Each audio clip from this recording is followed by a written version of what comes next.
বাংলা জমিন পবিত্র জমিন, বাংলা জমিন কোরআনের জমিন, বাংলা জমিন ওলি আল্লাহদের জমিন। কে যদি আমাকে গালি দেয় আমি ইয়াদেরকে ক্ষমা করতে পারি। কে যদি আমার পিতা মাতাকে গালি দেয় আমি ইয়াদেরকে ক্ষমা করতে পারি। কে যদি আমার সম্পদকে লন্ডন করতে চায় আমি ইয়াদেরকে ক্ষমা করতে পারি।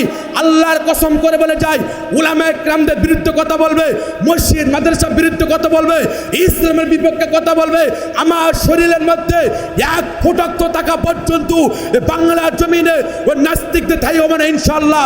আমরা দুই হাতকে না লেগে দেখাই। মেনে মোহতারাম দোস্ত বুজুর্গ, বাংলা জমিন পবিত্র জমিন।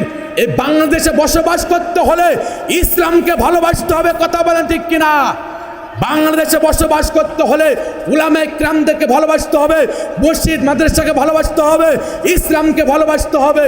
ইসলাম বিদ্বেষী কাজ করে, উলামায়ে কেরামদের বিদ্বেষী কাজ করে, কোরআন হাদিসের বিদ্বেষী কাজ করে এই বাংলার জমিনে কারো ঠাঁই হবে না ইনশাআল্লাহ। মেনে মোহতারাম দোস্ত বুজুর্গ, একজন পূর্ণাঙ্গ মুসলমান হইতে হলে, ইমানদার হইতে হলে ওনাকে 5টা জিনিস কমপ্লিট করতে হবে। কয়টা বললাম? 5টা জিনিস কমপ্লিট করতে হবে। যার মধ্যে 5টা আছে ইনি পূর্ণাঙ্গ মুসলমান, আর 5টার মধ্যে 2টা আছে, 3টাই নাই। শাইখুল হাদিস হতে পারে, মুফতি সাহেব হতে পারে, দার্শনিক হতে পারে, হাজি সাহেব হতে পারে, পূর্ণাঙ্গ মুসলমান হওয়ার কোনো সুযোগ নাই। 1 নম্বর আমার হলো আকায়েদ। 1 নম্বর কি? আকায়েদ। আকায়েদ শব্দর অর্থ আল্লাহকে বিশ্বাস করা। কাকে বিশ্বাস করব? আল্লাহকে বিশ্বাস করব। বান্দা সর্বহাল সব সময় কাকে বিশ্বাস করবে? আল্লাহকে বিশ্বাস করবে। 2 নম্বর হলো ইবাদত, নামাজ, রোজা, হজ, যাকাত, কালেমা। 2 নম্বর হলো ইবাদত। 3 নম্বর হলো মুআমালাত। 4 নম্বর মুআশারাত, টাকা পয়সা লেনদেন, মানুষের হক। 5 নম্বর হলো আখলাক। এই 5টা যার মধ্যে আছে এনে পূর্ণাঙ্গ মুসলমান, পূর্ণাঙ্গ দিনদার। 5টার মধ্যে 2টা আছে, 3টাই নাই। শাইখুল হাদিস হতে পারে, মুফতি সাহেব হতে পারে, হাজি সাহেব হতে পারে, পূর্ণাঙ্গ মুসলমান হওয়ার কোনো সুযোগ নাই।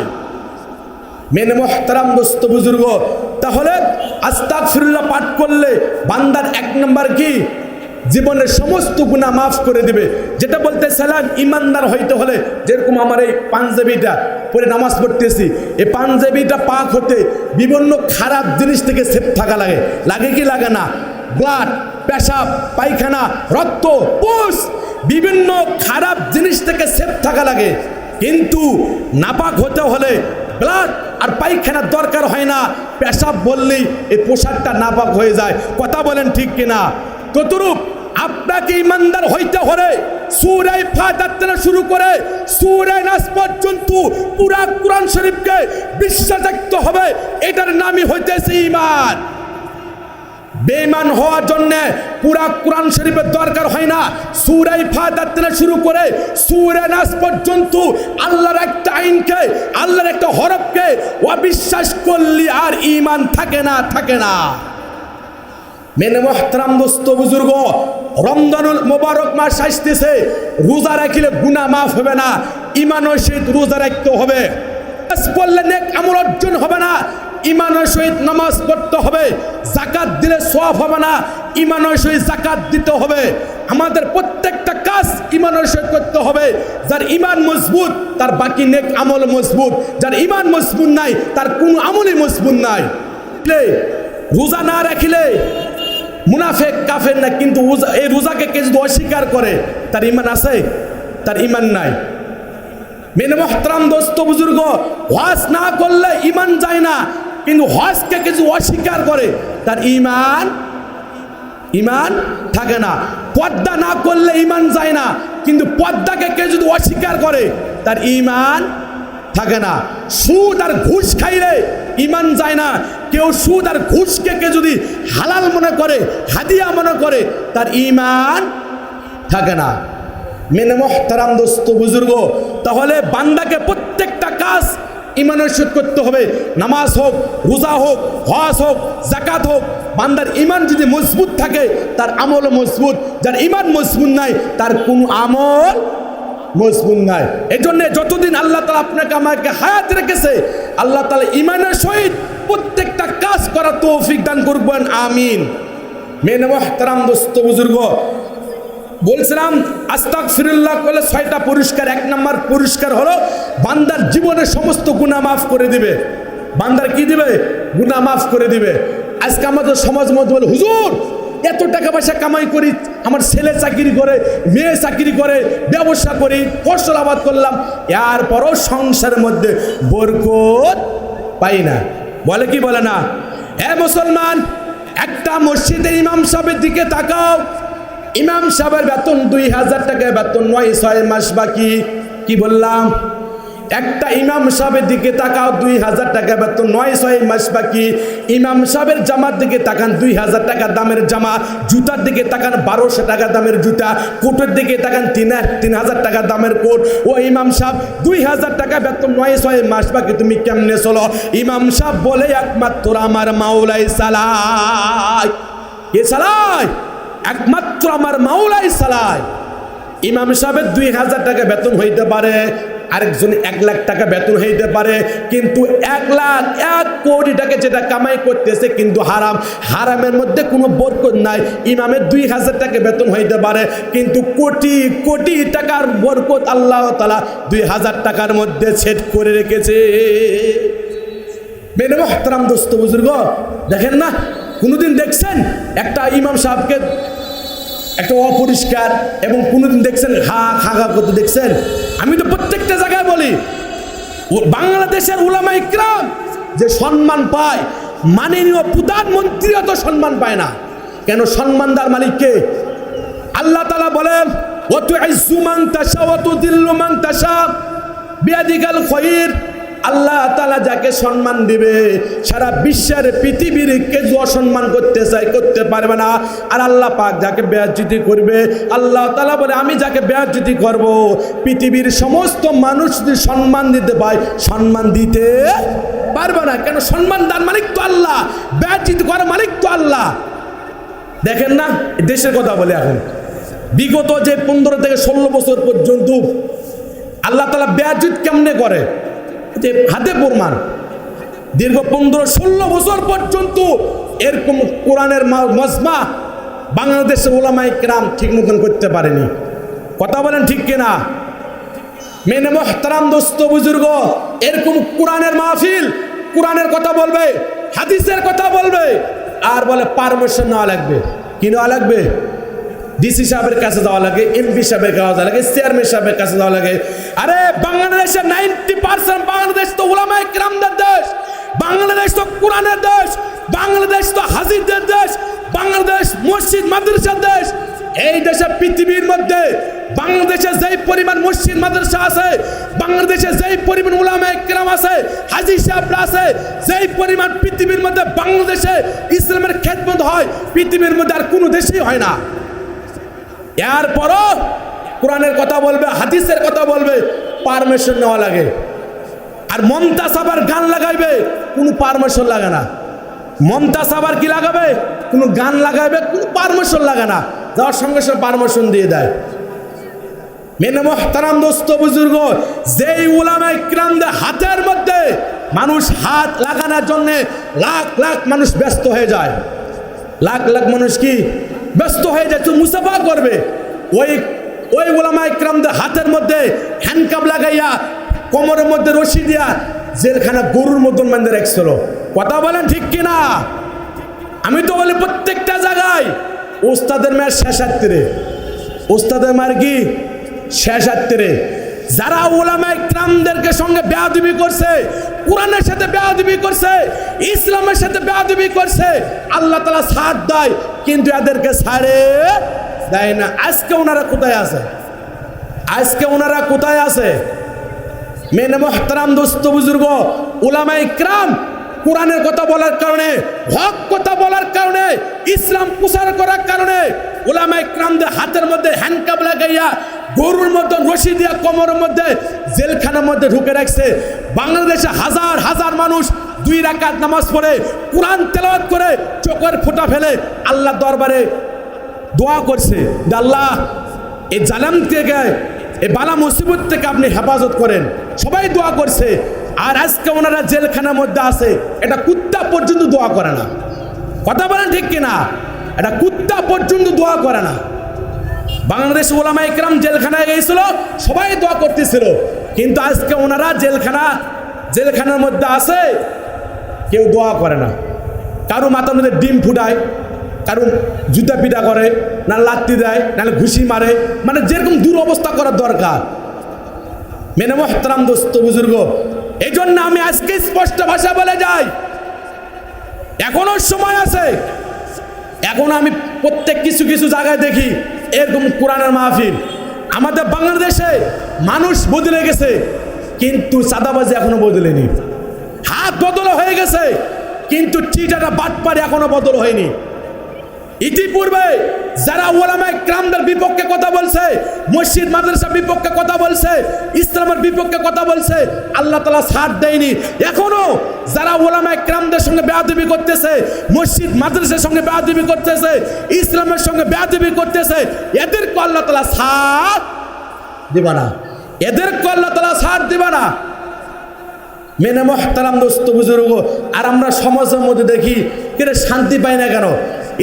গ্রাম মহল্লা সমাজের মধ্যে শান্তি আনতে হলে একটা মসজিদ আছে কি আছে না?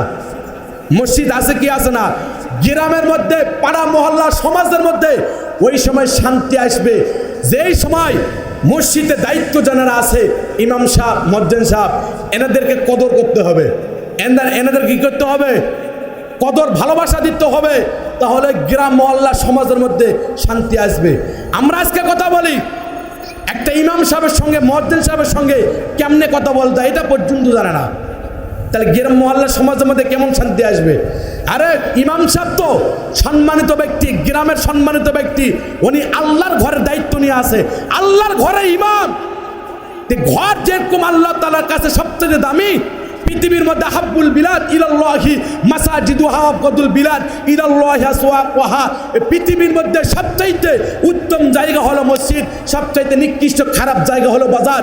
পৃথিবীর মধ্যে সবচাইতে ভালো জায়গায় যদি মসজিদ হয়, যিনি দায়িত্ব পালন করতেছে এনেও আল্লাহ তাআলার কাছে সবচাইতে দামি, সুবহানাল্লাহ। একটা ইমাম সাহেবের সঙ্গে কেমনে কথা বলতে এটা পর্যন্ত জানে না, তাই এই গ্রাম মহল্লা সমাজের মধ্যে কেমন শান্তি আসবে? এখনো জেনাদের বতভ্যাস ছেড়ে দেবেন, মানে গ্রাম মহল্লা সমাজের মধ্যে কোনোদিন শান্তি আসবে না, নিজেও কোনোদিন সফলতা লাভ করতে পারবে না। ইমাম তো ছোট হোক আর বড় হোক, আল্লাহর ঘরে ইমাম, সম্মানের সাথে কথা বলবে। মেনে মোহতারাম দোস্ত বুজুর্গ, আর আমরা তো বাংলাদেশে তো হুজুরের অভাব নাই, বাংলাদেশে কথা বলে হুজুরের অভাব নাই, বুঝছেন না? পাঞ্জাবির টুপি পরলে হুজুর হয়ে যায়। আজকে একটা কথা শুনিয়ে দেয়, মওলানা 3 প্রকার। মওলানা কয় প্রকার? 3 প্রকার। একটা হলো হযরত মওলানা, আরেকটা হলো হঠাৎ মওলানা, আরেকটা হলো মিস্টার মওলানা। আমাদেরকে বলে না হুজুর মওলানা সাহেব, বলে কি বলে না? আমরাও বলি হযরত মওলানা। মওলানা 3 প্রকার, এই জিনিসটা মাথায় রাখবেন। একটা হলো হযরত মওলানা, একটা হঠাৎ মওলানা, আর একটা মিস্টার মওলানা। হযরত মওলানা কাকে বলে? হযরত মওলানা হচ্ছে উনি যিনি আলিফ বা থেকে শুরু করে দাওরা হাদিস পর্যন্ত 12টা বছর পর্যন্ত মাদ্রাসা লেখাপড়া করছে। কোথায়? 12টা পর্যন্ত মাদ্রাসা লেখাপড়া করছে। 12 বছর, 1 বছর 2 বছর না, 12 বছর যিনি মাদ্রাসা লেখাপড়া করছে ইনি হলেন হযরত মওলানা। আর হঠাৎ মওলানা কাকে বলে জানেন? হঠাৎ মওলানা হইতেছে উনি সারা বছর নামাজ নাই, কালাম নাই, গাঞ্জা বিক্রি করত, সুদ আর ঘুষ খাইতো। ওনার অত্যাচারে গ্রামের মানুষ অসন্তুষ্ট, সমাজের মানুষ অসন্তুষ্ট, আত্মীয় স্বজন অসন্তুষ্ট। নামাজ নাই, কালাম নাই, সুদ আর ঘুষ খাইতো, গাঞ্জার ব্যবসা, বিভিন্ন খারাপ কাজ করতো। আল্লাহ কবুল করছে, 1 চিল্লা 2 চিল্লা গেছে। তাবলিগ জামাত বুঝেন না? তাবলিগ জামাতে গেছে, 2 চিল্লা 3 চিল্লা দিয়ে আসে। 3 চিল্লা দিয়ে আসার পর দেখবেন ইমাম সাহেবের ভুল ধরে। কি ধরে? ইমাম সাহেবের ভুল ধরে। হুজুর তার শর্তটা ভালো করে কইেন। আরে পাশার মধ্যে বোমা মারলে একটা আলিফ বার হবে না, আর ইমাম সাহেব ভুল ধরে এসে। হুজুর সূরা ফাতিহা ঠিক করেন, সানা ঠিক করেন, তাসাও ঠিক করেন। এটা হলো হঠাৎ মওলানা। এটাকে হঠাৎ মওলানা। মেনে মোহতারাম দোস্ত বুজুর্গ, যারা আল্লাহ রাস্তায় সময় দেয় এই সমস্ত লোকেরা এই কাজগুলো বেশি করে। কেন? কিছু শিখছে দি। অল্প বিদ্যা ভয়ঙ্কর, অল্প বিদ্যা কি ভয়ঙ্কর, একটা জিনিস রাখবেন। তুমি যতই তাবলীগ খাটাও চিল্লা দাও, উনি 12 বছর লেখাপড়া করছে মাদ্রাসা, ঘোড়া ঘাস কাটা আছে? ওই 12টা বছর লেখাপড়া করছে, ইমামতি করতেছে, ঘোড়া ঘাস কাটা আছে, আর 3 বছর চিল্লা দিয়ে আসে ইমাম সাহেবের ভুল ধরে, সালাম নাই, ইমাম সাহেব জোরে হারলো দোষ, ধীরে হারলো দোষ, সুরা ফাদা জোরে গান, তাসাও জোরে গান। তোমার কাছ থেকে ইমাম সাহেবের শিখা লাগবে? বেয়াদব কোথায় গারা, তোমার কাছ থেকে শিখা লাগবে? কথা কেমনে বলতে হয় সেটা পর্যন্ত জানে না। তাহলে সমাজ মধ্যে শান্তি আসবে? আরো আযাব আসবে, গজব আসবে। যেই গ্রামের মধ্যে ইমাম সাহেবের কদর নাই, মুয়াজ্জিন সাহেবের কদর নাই, উলামায়ে কেরামদের ভালোবাসা নাই, মুরব্বিদের ভালোবাসা নাই, ওই গ্রামের মধ্যে আরো গজব আসবে। মেনে মুহতারাম দোস্ত বুজুর্গ, 2 নাম্বার।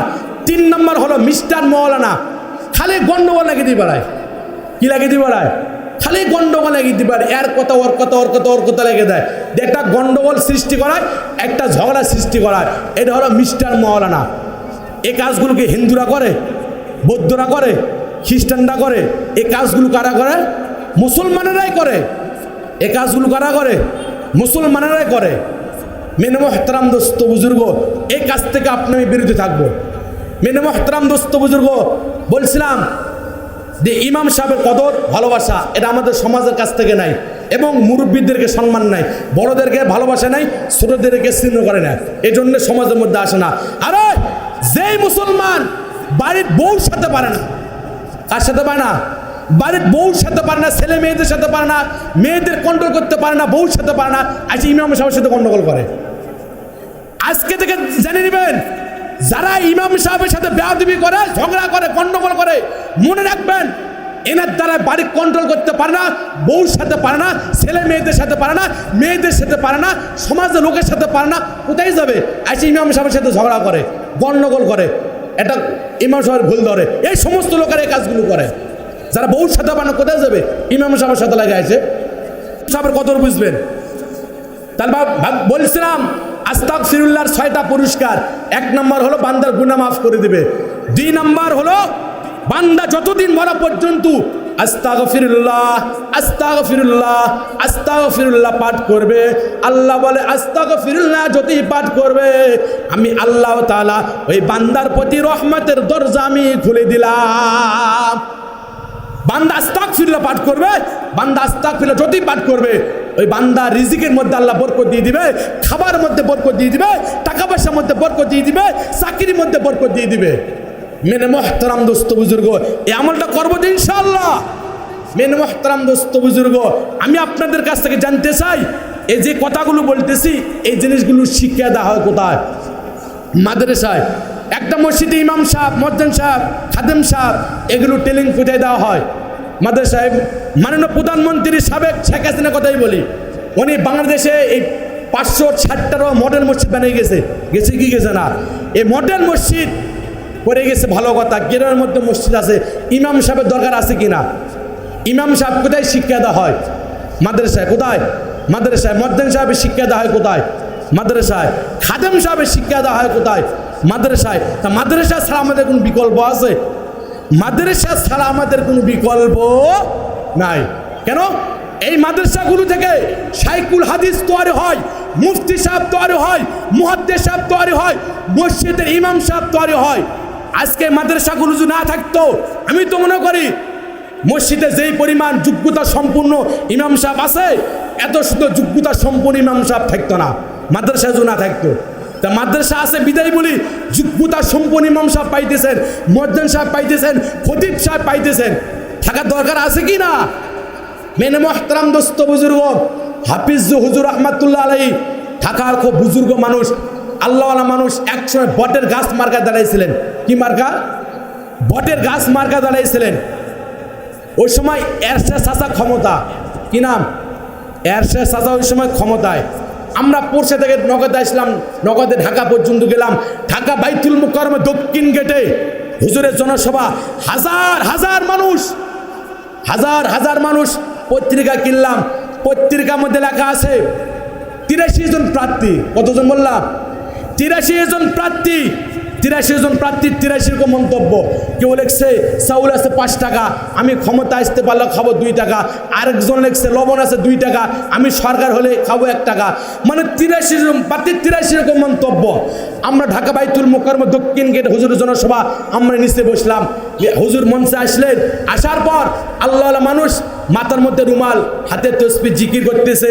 আর আমরা ভাবতেছি আল্লাহ, এ হাজার হাজার মানুষের সামনে হাফিজ হুজুর চাউলের দাম আর ডাউলের দাম যদি কমাইতে না পারে, দেশের সরকার হতে পারবে না। এটা আমরা ভাবতেছি।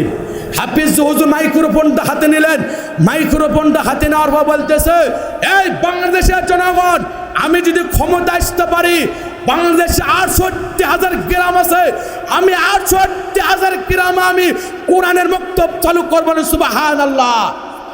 আমি ভাবলাম কিরে, চাউল গেল কোথায় রে, ডাউল গেল কোথায় রে? আল্লাহ পাক রব্বুল আলামিন হাফিজ হুজুরের স্বপ্নকে যেন কবুল করে বলেন আমিন। বাংলাদেশে 68,000 গ্রামে যখন কোরআনের বক্তব্য থাকবে, বাংলাদেশে কোন নাস্তিক, কোন চিটার, কোন বাটপার বসবাস করতে পারবে না। কথা বলেন ঠিক কিনা?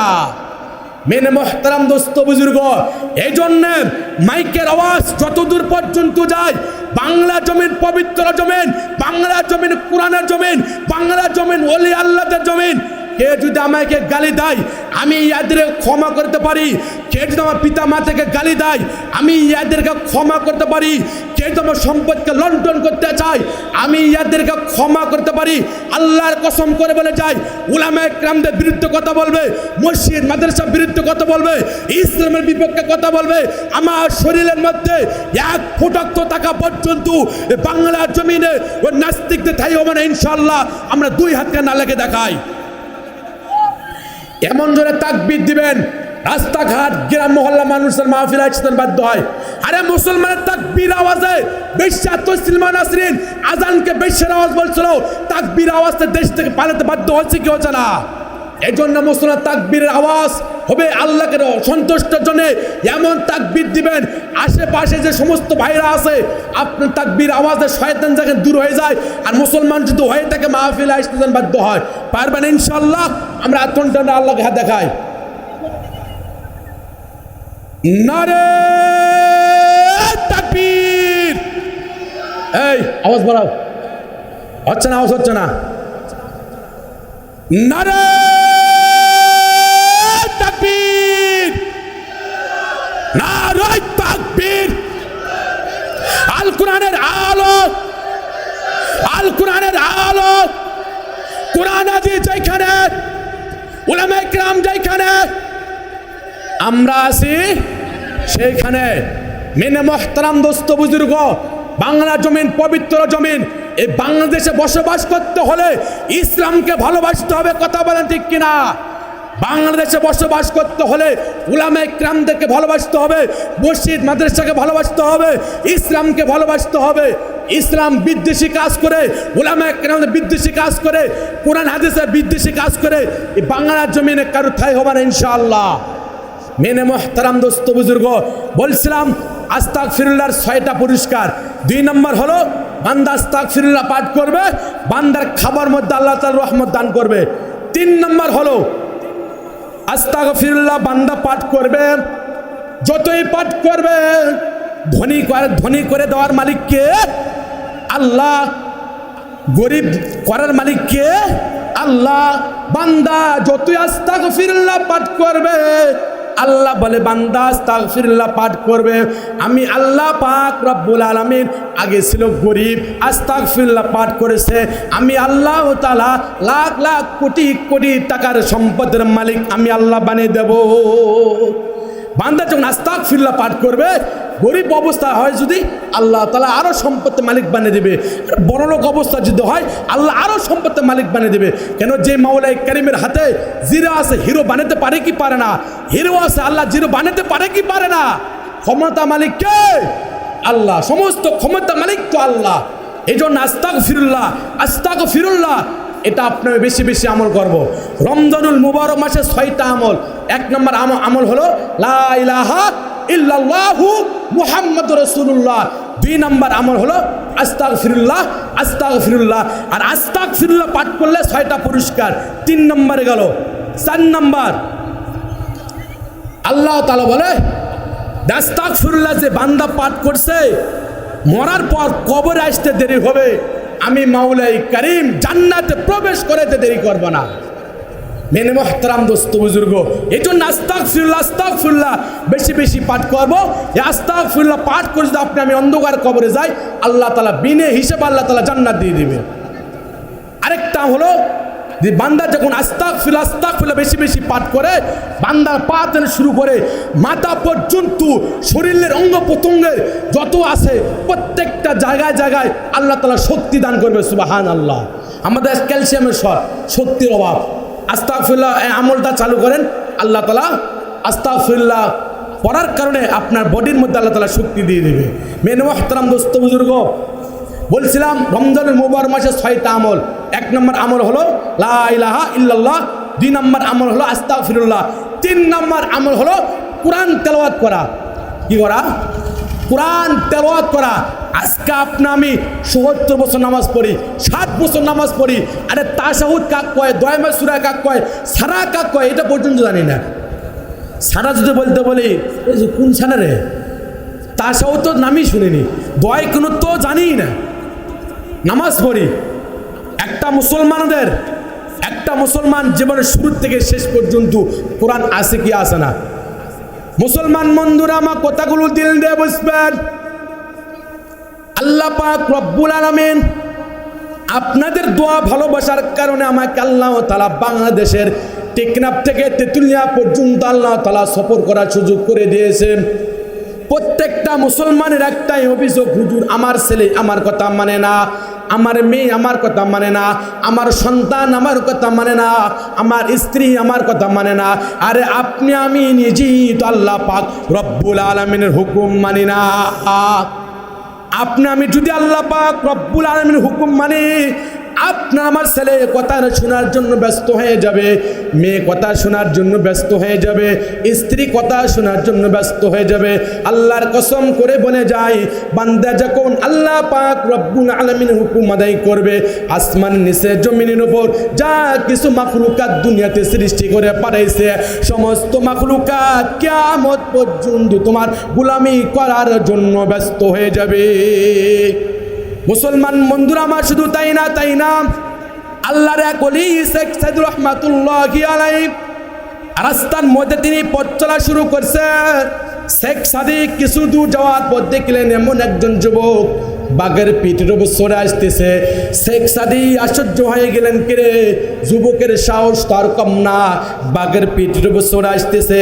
শেখ সাদি আস্তার কিনারা তিনি দাঁড়িয়ে গেলেন, যুবক কাছাকাছি আসলেন, আসার পর ডাক দিয়ে বলো, ও শেখ সাদি তোমাকে আমি একটা মন্তব্য শিখাইতে চাই। শেখ সাদি কোনো শিরকের মন্তব্য না, আমি আল্লাহ পাক রব্বুল আলামিনের গোলামি করি, বিদায় বলি বাঘ পর্যন্ত আমার গোলামি করতেছে, বাঘ পর্যন্ত মানুষের গোলামি করতেছে। তার প্রমাণ দেখেন, শীতের সময় আপনি ঘুমাইতেছেন না, আপনি সুন্দর তোষক নিয়ে ঘুমাইতেছেন, আপনার বাড়ির দুয়ারে যে কুত্তাটা, যে কুকুর, আপনি মালিক, সারাদিন খাওয়ার পর রাতে খাওয়ার বাকি যে অংশটা, এটা কুকুর বলে এটা আমাকে দাও। আপনি খাওয়ার পরে বাকি অংশটা কুত্তা খায়। খাওয়ার পর আপনি যখন ঘুমান, সারা রাত আপনি ঘুমাইলেন, আর আপনার বাড়ির দরজার মধ্যে এই কুকুর পর্যন্ত পাহারা দেয়। কথা বলেন ঠিক কিনা? তাহলে কুকুর মালিককে চিনলো, আরে মালিক তো আমাকে খাবার খাওয়ায়, এই মালিক তো আমাকে খাবার দেয়।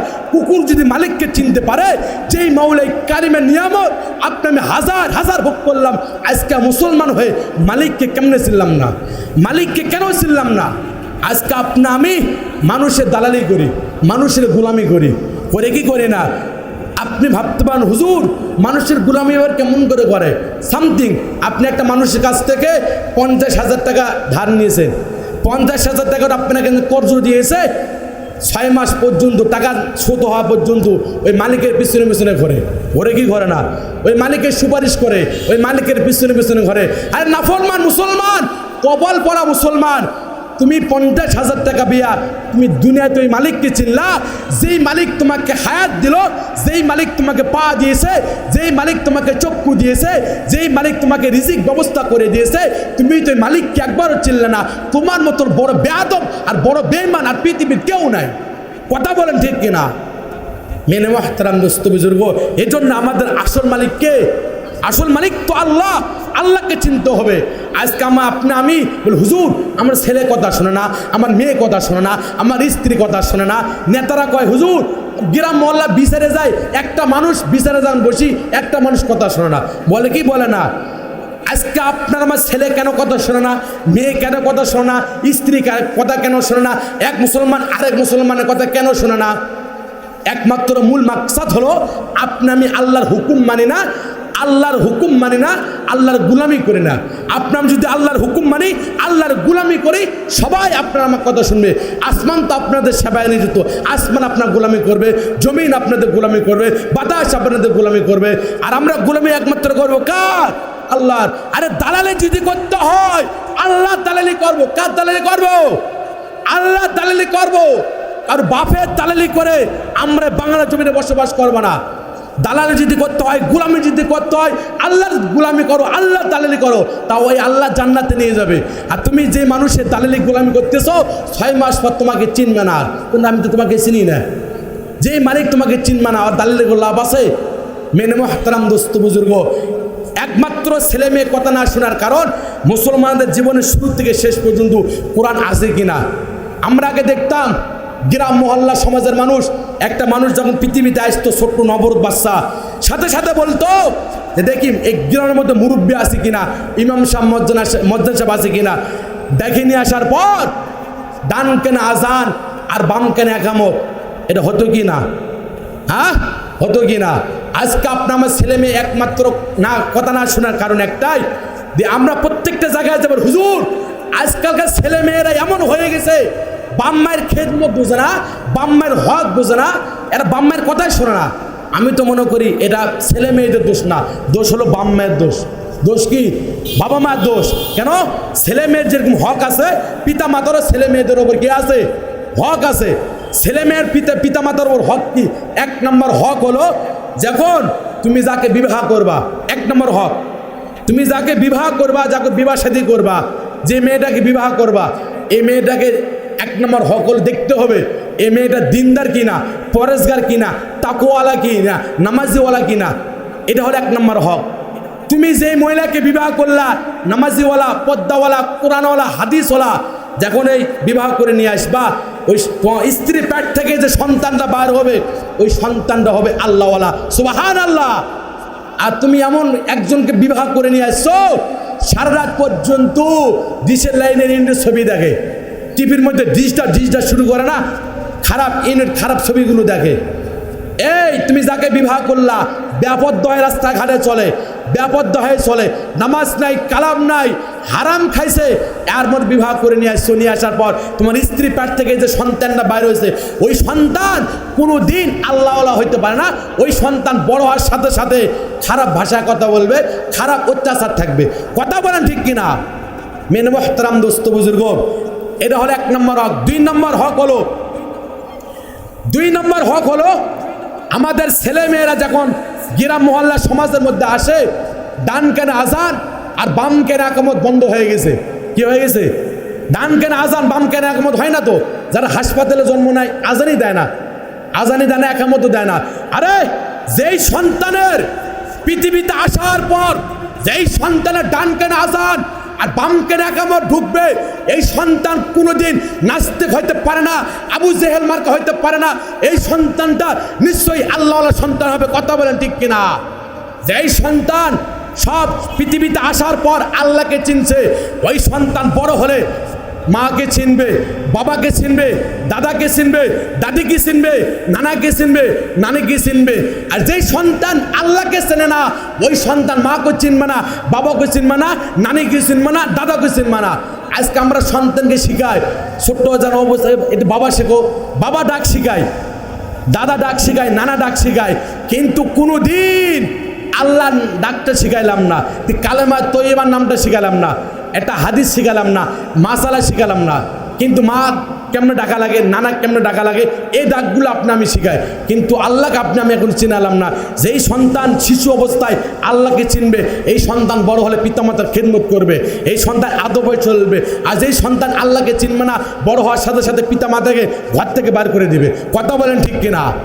মেনে মোহতারাম দোস্ত বুজুর্গ, এজন্যে আমাদের গ্রাম মহল্লা সমাজের মধ্যে শান্তি আনতে হলে কোরআন তেলাওয়াত করতে হবে। কি করতে হবে? কোরআন। যেই সমাজের মধ্যে কোরআন থাকবে, যেই ঘরের মধ্যে কোরআন থাকবে, ওই ঘরের মধ্যে আল্লাহ তাআলার রহমত থাকবে। যে ঘরের মধ্যে কোরআন নাই, হাদিস নাই, ইসলাম নাই, ওই ঘরের মধ্যে কোনোদিন শান্তি আসতে পারে না। আজকে আমরা দোস্তকে বলি, দোস্ত এসে আমার বাসায় এসে সাদ দাওয়াত, খাবারের দাওয়াত। একজন বন্ধু আরেকজন বন্ধুকে, একটা দোস্ত আরেকটা দোস্তকে সাদ দাওয়াত দেয়, খাবারের দাওয়াত দেয়, কিন্তু নামাজের কথা একদিনও বললো না। যেই বন্ধু নামাজের কথা বলে না, যেই বন্ধু দাড়ির কথা বলে না, যেই দোস্ত ইসলামের কথা বলে না, মসজিদ মাদ্রাসার কথা বলে না, এটা দোস্ত হইতে পারে না। এটাই মুসলমানের শত্রু, ইহুদিদের দালাল। মেনে মোহতারাম দোস্ত বুজুর্গ, এজন্যে নামাজের কথা কোনোদিন বললাম না। এজন্য আমাদের সমাজ শান্তি আনতে হলে কোরআন তেলাওয়াত করতে হবে। হাজার হাজার মানুষের ঘরের মধ্যে টিভি আছে কিন্তু কোরআন নাই। কি আছে? আরে টিভি দেখে, এই টিভিটা রাখবে কোথায়? একটা সুন্দর একটা জায়গা বানায়। টিভি ঢাকবে কেমনে? সুন্দর একটা কাপড়ের ব্যবস্থা করে দেয়, ডিসি লাইন দিয়ে সুন্দর করে সেট করে, তারপর টিভি দেখে। কিন্তু আমি তো মনে হয় প্রত্যেকটা মানুষের ঘরে ঘরে কোরআন আছে কিনা? প্রত্যেকটা মানুষের ঘরে কোরআন আছে, কিন্তু কোরআনটা এমন জায়গায় রাখছে, একটা আলমারি শোকেজের মধ্যে একটা এমন জায়গা, অপরিষ্কার জায়গায় রাখছে, একবার ঘুম ধরে গেছে, মাকড়াসে জাল লেগে গেছে। কোনোদিন কোরআন সে পৃষ্ঠা করে না, কোনদিন পড়ো না। এই কোরআন বদদুয়া দিবে আল্লাহর কাছে। কি দিবে? আর আল্লাহ কোরআনের সাথে বড় কিতাব আর দুনিয়াতে আছে। তুমি কোরআনকে সম্মান করলে না, কোরআন তোমাকে বদদুয়া দিবে। আর তুমি কোরআনকে সম্মান করবা, কাল কিয়ামতের ময়দানে এই কোরআন তোমাকে সুপারিশ করে আল্লাহর জান্নাতে নিয়ে যাবে। সুবহানাল্লাহ। মুসলমান বন্ধুরা, আমার কথাগুলো দিল দিয়ে বুঝবেন। আল্লাহর পয়গম্বর মুসা পয়গম্বর আলাইহিস সালাতু ওয়াস সালাম একদিন রাস্তাতে তিনি পথ চলা শুরু করছেন। কিছু দূর যাওয়ার পর দেখলেন এমন একজন যুবকের কবরের মধ্যে থেকে আযাব আসতেছে, কবরের মধ্যে জাহান্নামের আগুন জ্বলতেছে। মুসা পয়গম্বর আলাইহিস সালাতু ওয়াস সালাম আল্লাহ পাক রব্বুল আলামিনের কাছে আসলেন। এই দৃশ্য দেখার পর, আসার পর আবার কিছুদিন পর আবার ওই রাস্তাতে যাচ্ছে। মুসা পয়গম্বর চিন্তা করতেছে, কি রে ব্যাপারে কি? 2 দিন আগে আমি এই রাস্তাতে আসলাম, এক কবর মধ্যে জাহান্নামের আগুন জ্বলতেছিল, আবার 2 দিন পর আবার যাইতেছি। 2 দিনের ব্যবধানে জাহান্নাম থেকে ফিরে মাওলাই করিম ওই কবরটাকে আল্লাহ তাআলা জান্নাতের মালিক বানিয়ে দিয়েছে। মুসা পয়গম্বর আলাইহিস সালাতু ওয়াস সালাম আল্লাহকে ডাক দিয়ে বলে, আল্লাহ ব্যাপার কি? কারণটা কি? 2 দিনের ব্যবধানে জাহান্নাম থেকে ফিরে জান্নাতের মালিক কেমনে পালো? কারণটা কি? মুসা পয়গম্বরকে ডাক দিয়ে বলে, ও মুসা, 2 দিনের ব্যবধানে যে যুবকের কবর মধ্যে আযাব চলতেছিল, এই যুবক যখন মৃত্যুবরণ করে ওনার স্ত্রী দুনিয়াতে বেঁচে ছিল, কিন্তু দুনিয়াতে বেঁচে থাকার পর স্ত্রীর পেট থেকে একটা সন্তান বার হয়েছে। মা চিন্তা করতেছে, আমার সন্তানটাকে কেমন করে কোরআনে হাফেজ বানানো যায়, কেমন করে দিনদার পরেশগার বানানো যায়। স্ত্রীর পেট থেকে যেই সন্তানটা বাইর হয়েছে, এই সন্তানটাকে সর্বপ্রথম মাদ্রাসা মক্তবে পাঠাইছে। মাদ্রাসায় মক্তবে যখন পাঠাইছে, উস্তাদ শিখায় বিসমিল্লাহির রহমানির রহিম। কি শিখায়? বিসমিল্লাহির রহমানির রহিম। ছোট্ট মানুষ যখন বিসমিল্লাহির রহমানির রহিম যখন পড়ে, আল্লাহ তাআলা ফেরেশতাদেরকে ডাক দিয়ে বলে, ও ফেরেশতারে, যেই সন্তান বিসমিল্লাহ পাঠ করলো, যেই সন্তান বিসমিল্লাহির রহমানির রহিম পাঠ করলো, দেখো ওনার আত্মীয় স্বজন অন্ধকার কবরে কেউ আছে কিনা বলো। ফেরেশতারা ডাক দিয়ে বলে, আল্লাহ ওনার বাবা তো অন্ধকার কবরের মধ্যে আছে, আযাবের মধ্যে আছে। আল্লাহ বলে, ও ফেরেশতারা, তোমরা সকলেই সাক্ষী থাকো, এই ছোট্ট মানুষ বিসমিল্লাহির রহমানির রহিম শিকার কারণে আমি মাওলাই করিম জাহান্নাম থেকে ফিরে আমি আল্লাহ তাআলা জান্নাতের মালিক বানিয়ে দিয়েছি। মেন মুহতারাম দোস্ত বুজুর্গ, তাহলে বিসমিল্লাহির রহমানির রহিম ছোট্ট মানুষ কোরআন শিক্ষা থাকার কারণে বাবার কবর আযাব মাফ হয়ে গেল। তাহলে আপনার আমার ছেলে মেয়েকে কোরআন শিক্ষার ব্যবস্থা দরকার আছে কি না? এজন্য ছেলে মেয়েদের কোরআন শিখাবেন। মেনে মোহতারাম দোস্ত বুজুর্গ, কোরআন শিখাইলে একজন ছেলে মেয়ে যেন কোরআন হাফেজ হবে, মৌলানা সাহেব হবে, যার মধ্যে কোরআন আছে, হাদিস আছে, এই সন্তান কোনোদিন পিতা মাতার নাফরমানি করতে পারে না। মেনে মোহতারাম দোস্ত বুজুর্গ, এই জন্যে কোরআন শিক্ষার ব্যবস্থা করবেন। আর রমজানের মোবারক মাস আসতেছে, হাদিসের মধ্যে আছে সারাদিন বান্দা অনাহারে থাকলো, ক্ষিদার্ত অবস্থা থাকলো, এই রোজা যদি কবুল না হয় তো রোজার কোনো দাম আছে? কোনো দাম নাই। এই জন্য রোজা কবুল হতে হলে আপনাকে আমাকে 6টা সত্য আছে। কয়টা সত্য বললাম? এই 6টা সত্য যদি আপনি মেনে চলতে পারি তাহলে আপনার আমার রোজা আল্লাহ কবুল করবে। আর 6টা যদি আপনি না মানি, আপনি আমি যতই না খেয়ে থাকি না কেন, আল্লাহ রোজা কবুল করবে না। কয়টা সত্য বললাম? 6টা। 1 নম্বর সত্য হলো, 1 নম্বর, খুব জটিল কথাগুলো খেয়াল করে শুনবেন। 1 নম্বর হলো আপনার আমি চোখ হেফাজত করব। কি হেফাজত করব? চোখ হেফাজত করব। এই চোখ দিয়ে কোনোদিন গুনার কাজ করা যাবে না। জিনাল আইনি নাজর, রাসূল হাদিসের মধ্যে বলছে চোখের জানা হলো দেখা। চোখের জানা কি? দেখা। জিনাল আইনি নজর, চোখের জানা হলে দেখা। এই চোখ দিয়ে গুনাহ করব আর রোজা থাকবো, এই রোজা আল্লাহ তাআলা কবুল করবে না। এই জন্যে চোখ হেফাজত করতে হবে। আরে গুনাহ তো মানুষের হায়াত কমে দেয়, গুনাহ মানুষের রিজিক কমে দেয়, গুনাহ চোখের জ্যোতি কমে দেয়। এই জন্য গুনাহ কাজ করা যাবে না। এই চোখ দিয়ে কোনোদিন গুনার কাজ করা যাবে না। 2 নম্বর হলো জিহ্বা কন্ট্রোল করব। কি কন্ট্রোল করব? জিহ্বা কন্ট্রোল করব। এই জিহ্বা দিয়ে কোনোদিন খারাপ ভাষায় কথা বলবো না, কোনোদিন বদমাশের কথা বলবো না, অশ্লীল ভাষায় কথা বলবো না। জিহ্বাকে কন্ট্রোল করব। সারাদিন আপনি সকাল থেকে শুরু করে সন্ধ্যা পর্যন্ত না খায় আসেন, এই রোজাকে কবুল করতে হলে আপনাকে জিহ্বা কন্ট্রোল করতে হবে।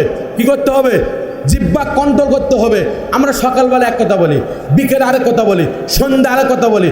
দিনের মধ্যে 500টা কথা বললে 450টা কথা মিথ্যা কথা বলি। আবার এই 450 কথার মধ্যে মানুষের গিবর শেখাত করে থাকি, চকল করে থাকি। রোজা কবুল হবে না। রোজা কবুল করতে হলে আপনার জিহ্বাকে কন্ট্রোল করতে হবে। এই জিহ্বাতে কোনোদিন খারাপ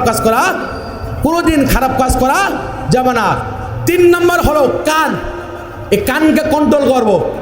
কোনো বেহায়া কোনো গান শোনা যাবে না, কোনো খারাপ অত্যাচার এগুলো শোনা যাবে না, বলাও যাবে না, শোনাও যাবে না। খারাপ ভাষায় কথাও বলা যাবে না, খারাপ আওয়াজে গান বাজনা শোনাও যাবে না। অনেক মুসলমান দেখি রোজার দিন কি করবে? আর রোজাটা খিদা লেগে গেছে, গান বাজনা শুনি। আরে তুমি রোজা আসো, মসজিদে যে জিকির করো, কোরআন তেলাওয়াত করো, তুমি আল্লাহর ইবাদত করো, এই কাজগুলো করে না। গুনার কাজ এমনি তো, রোজা তো গুনাহ মাফ, এদিকে রোজাও আছে আবার গুনার কাজও চালু করছে। মেনে মোহতারাম দোস্ত বুজুর্গ, এই রোজাকে কবুল করতে হলে আপনাকে আমাকে কি করতে হবে? মুখ হেফাজত করতে হবে, চোখ হেফাজত করতে হবে, কান হেফাজত করতে হবে। 4 নম্বর হলো আপনার পা টেনে শুরু করে মাথা পর্যন্ত শরীরের যত অঙ্গ প্রত্যঙ্গ আছে প্রত্যেকটা অঙ্গ প্রত্যঙ্গকে গুনার কাজ থেকে হেফাজত থাকতে হবে। পা দিয়ে কোনো গুনার কাজ করা যাবে না, মাথা দিয়ে কোনো গুনার কাজ করা যাবে না, চোখ দিয়ে কোনো গুনার কাজ করা যাবে না, জিহ্বা দিয়ে কোনো গুনার কাজ করা যাবে না। পরিষ্কার কথা, পা থেকে শুরু করে মাথা পর্যন্ত শরীরের অঙ্গ প্রত্যঙ্গ দিয়ে কোনো গুনার কাজ করা যাবে না। এটা হলো 4 নম্বর। 5 নম্বর হলো কোনো অহংকার তাকব্বুরি করা যাবে না। এই আমি হাত হেফাজত করছি, চোখ হেফাজত করছি, কান হেফাজত করছি, বডি হেফাজত করছি, নিশ্চয়ই আমার রোজা কবুল হবে, এরকম তাকব্বর মাতব্বরি করা যাবে না, অহংকারী করা যাবে না। কেন? রোজা কবুল করা মালিক তো আল্লাহ। রোজা কবুল করা মালিক কে? আল্লাহ। এই জন্য কোনো অহংকারী কোনো তাকব্বরি করা যাবে না। 6 নম্বর হলো শেষ রাত্রিরে আপনি চেহারি খায়ে যে খানাটা খাবেন, এই খাবারটা হওয়া লাগবে হালাল। কি হওয়া লাগবে? হালাল খাইয়া তোমাকে ওজা থাকতে হবে, হালাল খাবার খাইয়া ইফতারি করতে হবে। হারাম খাইয়া তুমি যদি বড় বড় মাছের মাথা দিয়ে, গরুর গোস্ত দিয়ে, মুরগি ভুনা দিয়ে হারাম খাবার খাইয়া তুমি যদি রোজা থাকো, রমজান মাস কেন সারা বছর তুমি যদি রোজা থাকো, এই রোজা কোনোদিন আল্লাহ দরবারে কবুল হবে না। এই জন্যে যে খাবার খাবো, যে রোজা থাকবো, এই খাবারটা হলে হালাল, হোক মাছ, হোক ডিম, হোক ভর্তা, কিন্তু খাবারটা হলে কি? হালাল। হালাল খাবার খেয়ে ইবাদত করবো। আরে হারাম খাইয়া নামাজ পড়লে নামাজ কবুল হবে না, হারাম খাইয়া যাকাত দিলে যাকাত কবুল হবে না, হারাম খাইয়া হজ করলে হজ কবুল হবে না, হারাম খাইয়া ইবাদত করলে ইবাদত কবুল হবে না। এই জন্যে ইবাদত কবুল হতে হলে, দুয়া কবুল হতে হলে আপনাকে আমাকে খাবার খাওয়া লাগবে হালাল। কি কি খাবার খাওয়া লাগবে? হালাল। আরে আমরা নামাজ পড়ি, আমার তো কোনো হুজুর, আরে নামাজ পড়ি শান্তি পাই না, ব্যবসা করি শান্তি পাই না, দোয়া করতেছি আল্লাহ কবুল করে না। এদিকে নামাজও পড়ে, এদিকে জিকিরও করে, কোরআন তেলাওয়াত করে, এদিকে দোয়া করে, এদিকে টেবিলের নিচ দিয়ে আবার ঘুষও খায়। এরকম মুসলমান আছে কি না? টেবিলের নিচ দিয়ে আবার ঘুষও খায়, আবার হারামও খায়। আর হারাম খাচ্ছে আবার নামাজ পড়ছে, এর ইবাদত আল্লাহ দরবারে কবুল হবে না। মুসলমান বন্ধুরা আমার কথাগুলো দিল দিয়ে বুঝবেন। সিদ্দিক আকবর আবু বকর সিদ্দিক রাদিয়াল্লাহু তাআলা, কি নাম বললাম? আবু বকর সিদ্দিক রাদিয়াল্লাহু তাআলা। আজকে আমাদের সমাজের মধ্যে একটা মেম্বার সাহেবের পিছনে 4জন 5জন মানুষ থাকে কি থাকে না? মেম্বার সাহেবের পিছনে 3জন 4জন মানুষ থাকে কি থাকে না? সিদ্দিক আকবর আবু বকর সিদ্দিক রাদিয়াল্লাহু তাআলা এমন একটা খাদেম ছিল, এই খাদেম সব সময় যখন খাবার নিয়ে এসে দিতেন আবু বকরের কাছে, আবু বকর প্রশ্ন করত, তুমি খাবারটা তুমি কোথায় থেকে নিয়ে আসছো বলো, আগে জিজ্ঞাসা করতো, তারপর তিনি খানা খাইতো। একদিন হঠাৎ করে খাদেম ইহুদিদের কাছ থেকে, কাফেরদের কাছ থেকে খাবার নিয়ে আসছে, নিয়ে আসার পর আবু বকর সিদ্দিকের সামনে পেশ করছে। আবু বকর সিদ্দিক রাদিয়াল্লাহু তাআলা না জানে না বুঝে না শুনে খাইয়ে ফেলছে।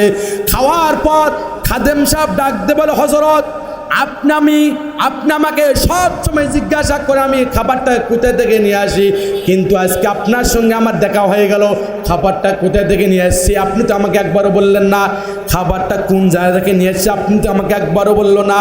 সিদ্দিক আকবর ডাক দিয়ে বলে, খাদেম খাবার কোথায় থেকে নিয়ে আসছে বলো।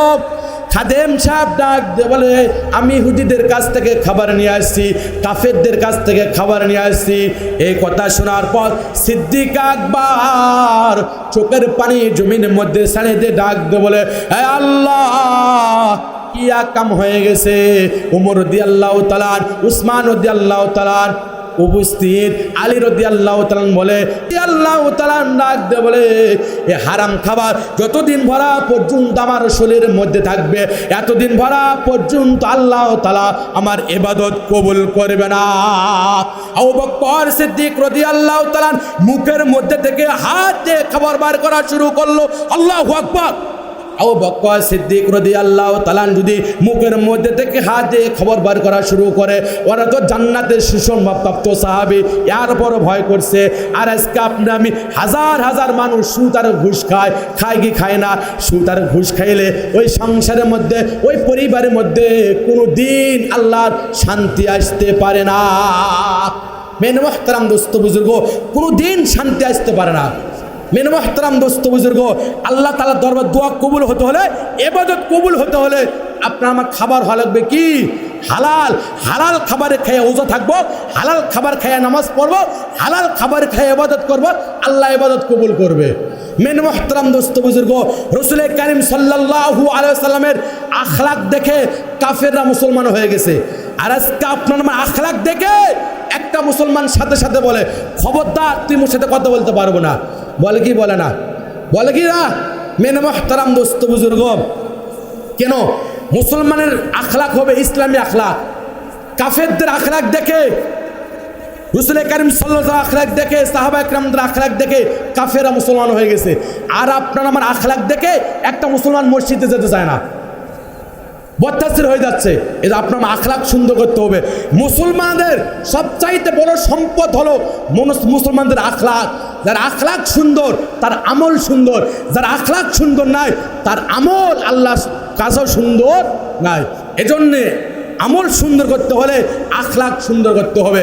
মেনে মুহতারাম দোস্ত বুজুর্গ, রাসূল কারীম সাল্লাল্লাহু আলাইহি সাল্লাম ছোট্ট ছোট্ট মাসুম বাচ্চাদেরকে সালাম দেয়। কি দেয়? ছোট্ট ছোট্ট মাসুম বাচ্চাদেরকে সালাম দেয়।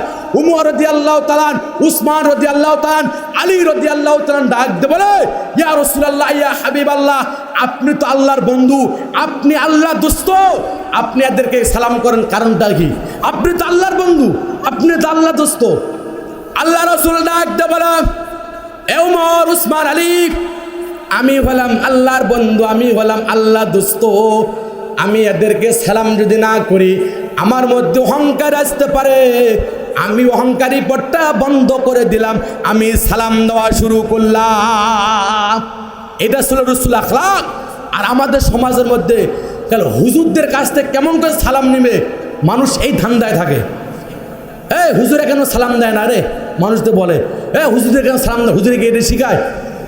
আমাদের ছাত্রদেরকে বলে তো হুজুরে কি শিখায়, সালাম নেই কালাম নেই, মুরব্বীরা বসে আছে। বেমানের গোষ্ঠী কোথায় গারা, সালাম কি হুজুরদের জন্যে? বেয়াদব কোথায় গারা, যারা এই সমস্ত লোকেরা কথা বলে, যারা মানুষের সালামের অপেক্ষা থাকে, এর সাথে বড় বেয়াদব ওই সমাজ আমার মধ্যে নাই। বেয়াদব কোথায় গারা, মানুষের সালামের অপেক্ষা থাকে। রসুল হাদিসের মধ্যে বলছে, কি বলছে? আসসালামু বারিউম মিনাল কিবির, সালাম মানুষের যারা বেশি বেশি সালাম দেবে অহংকার হতে হেফাজত থাকলো। আর মানুষের সালামের অপেক্ষা থাকে, মুরব্বীরা কেন সালাম দেয় না, হুজুরা কেন সালাম দেয় না রে? গোষ্ঠী গিলা কোথায় গারা, সালাম হুজুরদের জন্যে? আসসালামু বারিউম মিনাল কিবির, বেশি বেশি সালাম দাও। হাদিসের মধ্যে বলে যে মুসলমান দিনে 20 বার সালাম দিবে, এই মুসলমান যদি ওই দিনে মৃত্যুবরণ করে 20 বার সালাম দেওয়ার পর অন্ধকার কবরে আসবে, আল্লাহ বলে অন্ধকার কবরে আসতে দেরি হবে, আমি আল্লাহ তাআলা জান্নাতে প্রবেশ করাতে দেরি করব না।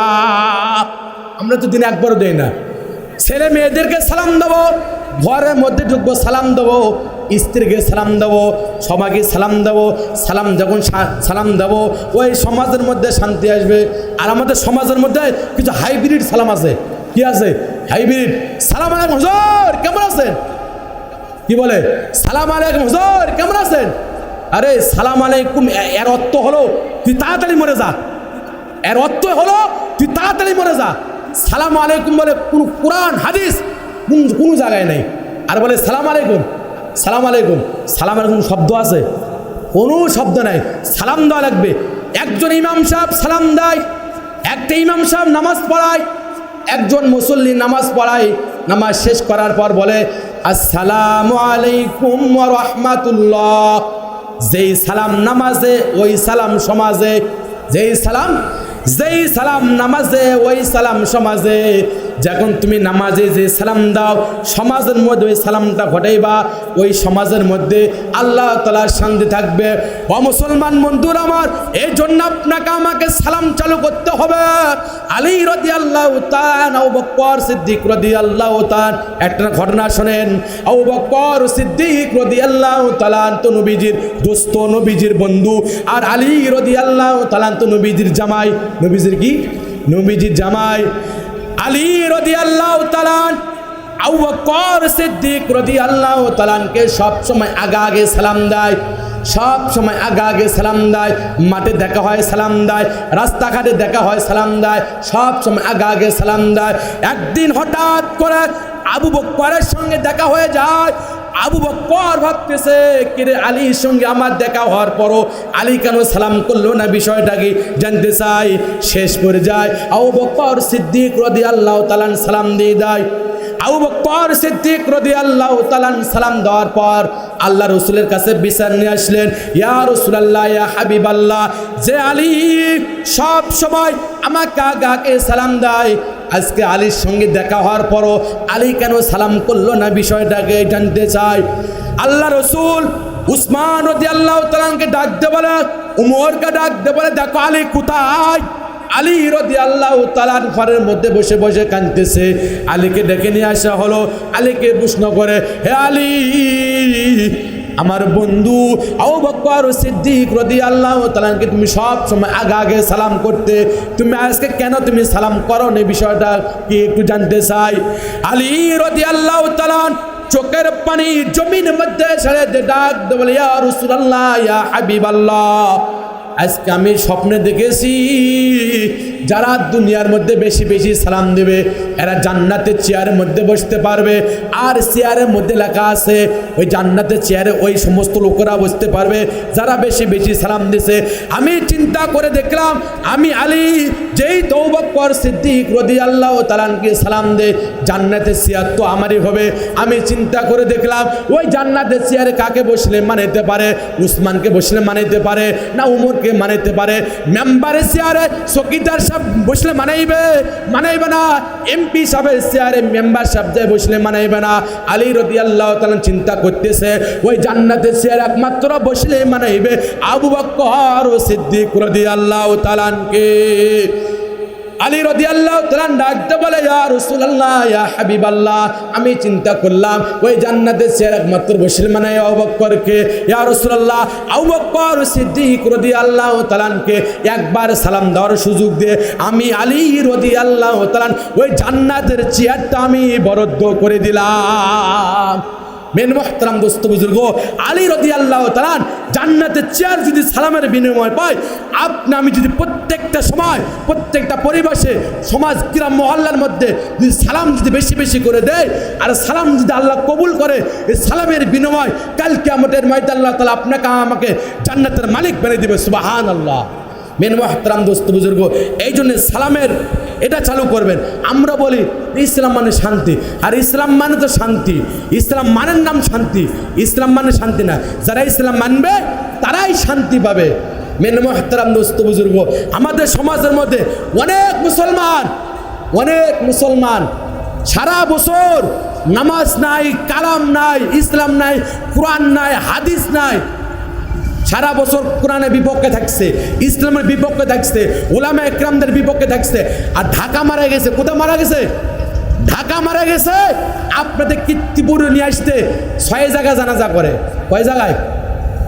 6 জায়গায় জানাজা করা লাগে। কেন? বড় লোক মানুষ দিই, একটু ধনী মানুষ, একটু মার্কা মানুষকে এমপি মন্ত্রী ডিসি, অনেক কোটিপতি ছেলে, নামাজ নাই, কালাম নাই, ইসলাম নাই, কোরআন নাই, হাদিস নাই, আর ঢাকা মারা গেছে। আপনাদের কীর্তিপুর এলাকায় নিয়ে আসতেছে 6 জায়গায় জানাজা। বগুড়া আলতাপুন্নাসে এক মাঠে, টঙ্গীর ময়দানে এক মাঠে, অমুক আরেক মাঠে। আরে 6 জায়গা জানাজা করলে গুনাহ মাফ হয়ে যাবে রে? আরে ফেরেশতা আকাশ থেকে ডাললে বসে আছে কবর মধ্যে, ঢুকা কবর মধ্যে ফেরেশতারা আকাশ থেকে ডাললে বসে আছে। কবরে ঢুকাইতে দেরি করবে, ফেরেশতারা সাইজ করতে দেরি করবে না। কথা বলেন ঠিক কিনা? নামাজ নাই, কালাম নাই, ইসলাম নাই, কোরআন নাই, আর 6 জায়গা জানাজা করছে। জানাজা করলে গুনাহ মাফ হয়ে যাবে? ফেরেশতারা আকাশ থেকে ডাললে বসে আছে, ঢুকা কবর মধ্যে রে, কবরে ঢুকাইতে দেরি করবে, ফেরেশতারা এদেরকে সাইজ করতে দেরি করবে না। কথা বলেন ঠিক কিনা? এই জন্যে মেন মুহতারাম দোস্ত বুজুর্গ, শেষ কথাগুলো বলে যায়, যতদিন বেঁচে থাকবেন উলামা একরামদের পক্ষে থাকবেন ইনশাআল্লাহ, মাদ্রাসার পক্ষে থাকবেন, মসজিদের পক্ষে থাকবেন, ইসলামের পক্ষে থাকবেন। যারা ইসলাম বিদ্বেষী কাজ করে গেছে, উলামা একরামদের বিদ্বেষী কাজ করে গেছে, এরা ছাড় পায়নি। যারা কাজ করতেছে এরাও ছাড় পাবে না। আমার প্রশ্ন হলো, সরকার যে পাইতে থাক, আমি আমলিগও নয়, কোনো বিএনপিও নয়, কোনো জাতীয় পার্টিও নয়, সরকার আমলিগ হোক আর বিএনপি হোক, আমার দেখার আপত্তি নাই। কিন্তু যারা কোরআন হাদিসের বিপক্ষে থাকবে, ইসলামের বিপক্ষে থাকবে, হাদিসের বিপক্ষে থাকবে, এদের জন্য আমাদেরকে যদি ইসলামের জন্যে, কোরআনের জন্যে, আল্লাহর জন্যে রক্ত যদি দিতে হয়, দিতে পারবেন কেন? ইনশাআল্লাহ। মেনে মুহতারাম দোস্ত বুজুর্গ, সরকার যেই থাক, বিএনপি হোক আর আমলিগ হোক, কিন্তু যারা সরকার থাকবে ইসলামের পক্ষে থাকতে হবে, কোরআনের পক্ষে থাকতে হবে, উলামা একরামদের পক্ষে থাকতে হবে, মাদ্রাসা মসজিদের পক্ষে থাকতে হবে। এটাই হলো 1 নম্বর কথা। আমি তো প্রত্যেকটা জায়গায় বলি, ডক্টর মিজানুর রহমান আজহারি বলছে যে এক দল খাইয়ে গেছে, আরেক দল খাওয়ার জন্য প্রস্তুত হয়ে যাচ্ছে। এর আমিও বলতেছি, লাগুক দিন আমার সাথে আসুক দিনই, কোন বাবার বেটা আছে এখানে, আসুক দিনই। দল খাইয়ে গেছে, আরেক দল খাওয়ার জন্য বিরাজ করতেছে। মানুষ বদলে গেছে, কিন্তু সাদাবাজি এখনো বদলেনি। চেয়ার বদলে গেছে, কিন্তু ঘুষ এখনো বদলেনি। মেনে মুহতারাম দোস্ত বুজুর্গ, নো আমলিগ, নো বিএনপি, যারাই দেশ চালাক, কোরআন হাদিস মেনে চলতে হবে, উলামা একরামদের পরামর্শ চলতে হবে। এটা হলো আমার মূল কথা। ওই কোরআন হাদিসের বিপক্ষে কথা বলবে, হাদিসের বিপক্ষে কথা বলবে, উলামা একরামদের বিপক্ষে কথা বলবে, আর হালাল সত্য কথা বলে উলামা একরাম বসলে দোষ। মেনে মুহতারাম দোস্ত বুজুর্গ, একদল খাই গেছে, আরেক দল খাওয়ার জন্য প্রস্তুত।